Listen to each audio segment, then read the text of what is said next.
माँ, तुम ऐसी होती हो। बिमल बहुत परेशान था। उसे समझ नहीं आ रहा था कि वो इस परिस्थिति से कैसे निपटे।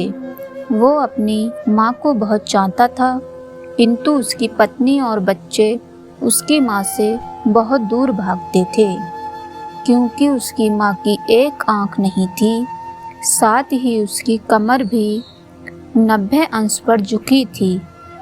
वैसे वह अपना काम सब खुद कर लेती, किंतु फिर भी वो उसकी पत्नी और बच्चों के लिए हमेशा खटकती है। दादी, आप ऊपर के कमरे में जाओ, मेरे दोस्त आ रहे हैं, बिमल के बेटे अखिल ने बड़ी बेरुखी से कहा।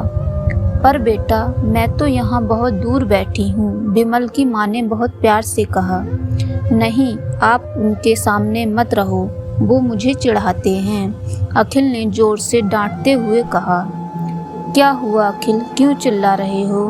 बिमल की पत्नी कामनी ने किचन से ही आवाज़ लगाई। देखो ना माँ, ये दादी यहीं ड्राइंग रूम में बैठी है और मेरे दोस्त आ रहे हैं, अखिल ने शिकायत भरे लहजे में कहा। माँ जी, आप ऊपर चली जाओ, क्यों हम लोगों को लजवाती हो? कामनी ने बेटे का पक्ष लेते हुए कहा।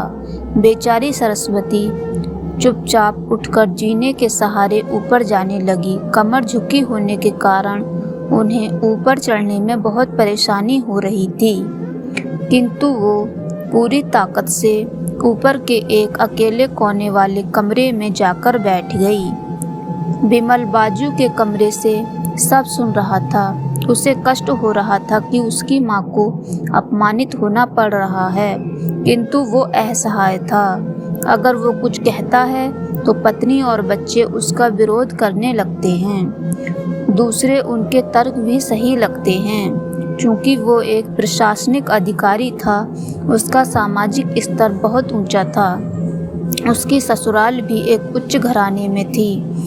वह चुपचाप इस तरह हर दिन अपनी माँ को अपमानित होते देखता रहता था। रात को बिमल की पत्नी ने कहा, देखो जी, अब कुछ करो। कल कलेक्टर साहब की पत्नी आई थी। माँ जी अपनी देसी धुन धारा में उनसे मिली। मुझे बहुत शर्म आ रही थी, बताते हुए कि ये मेरी सास हैं। मैंने कह दिया कि दूर के रिश्तेदार हैं, इलाज कराने आई हैं। बिमल को रोना आ गया, किंतु वह फिर भी चुप रहा। उसे समझ नहीं आ रहा था कि वो क्या करे। अपने बेटे की मन की स्थिति को सरस्वती अच्छी तरह से जानती थी और बेटे को कोई कष्ट ना हो, इसलिए वो हर बार चुपचाप सब कुछ सह लेती थी। बिमल बहुत उदास रहने लगा।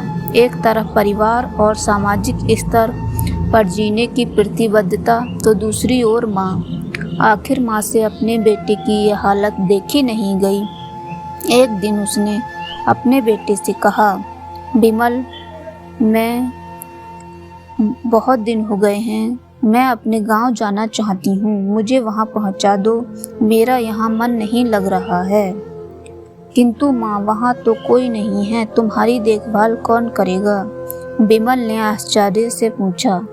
अरे, सब गांव वाले हैं और वो तुम्हारे मामा जी तो उसी गांव में रहते हैं, और फिर हम सारी व्यवस्थाएं कर आएंगे ना। कामनी को तो जैसे मन की मुराद हो गई हो। आगे की कहानी अगले भाग में।